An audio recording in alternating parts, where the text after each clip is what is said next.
And we want to keep it in the west. Let's get back into the weather forecast because we are looking at the potential for a significant multi-day flash flood threat in the southwest, and actually a growing concern of some of the flooding we could see play out as early as tomorrow, maybe into today, but growing into tomorrow, certainly. I wanted to kick it off with the flash flood threat, and then we'll talk about the why. But this is the what. And the what is that today, Friday, Saturday, and even into Sunday, the WPC issuing that level 2 threat for flash flooding, but also now that level 3. That's an upgrade, an update into the guidance right over central Arizona.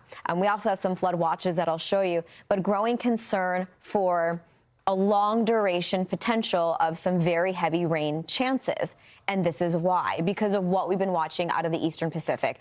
We have Priscilla. It'll continue to weaken, but that remnant moisture is going to get pulled up into the southwest. You also have Invest 90E that's expected to organize off the coast, the southwestern coast of Mexico. And in combination with the trough to the west, everything like a straw is going to be sucked up into the desert southwest. And that's what we're concerned about. The heaviest moisture, you can see it there.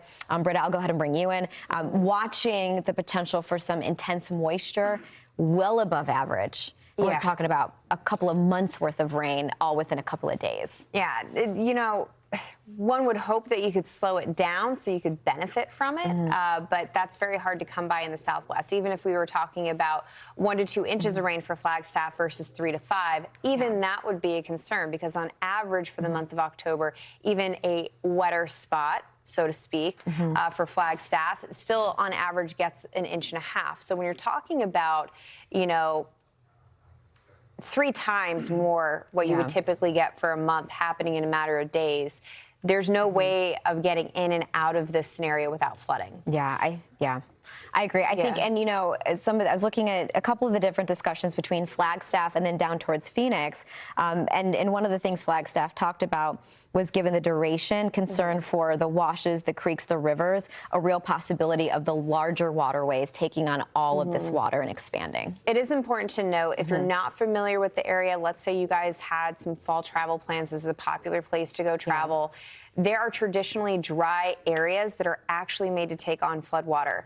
So you could be hiking in an area that you think is safe, but it's actually made to take on flood water. So you need to be very cognizant if you're going to be traveling to Arizona, Utah. I mean, you're talking about Moabs in this. You're talking about huge national parks that are locked up in this flood watch. So if you do have travel, I urge you to educate yourself, because you could be putting yourself into a dangerous situation and not even know that you're doing it. Also, the west slope of Colorado. These are traditionally dry areas. Durango. We're in for a lot of rain for the west slope of Colorado. So please be vigilant out there. It looks like we'll kind of ease off of the threat as we go into Sunday night. Yeah, even into New Mexico. I know we've been anywhere that has a burn scar as well, an area that's been scorched. So some of these rain totals looking quite impressive for this part of the country, and we'll be following this even into early next week.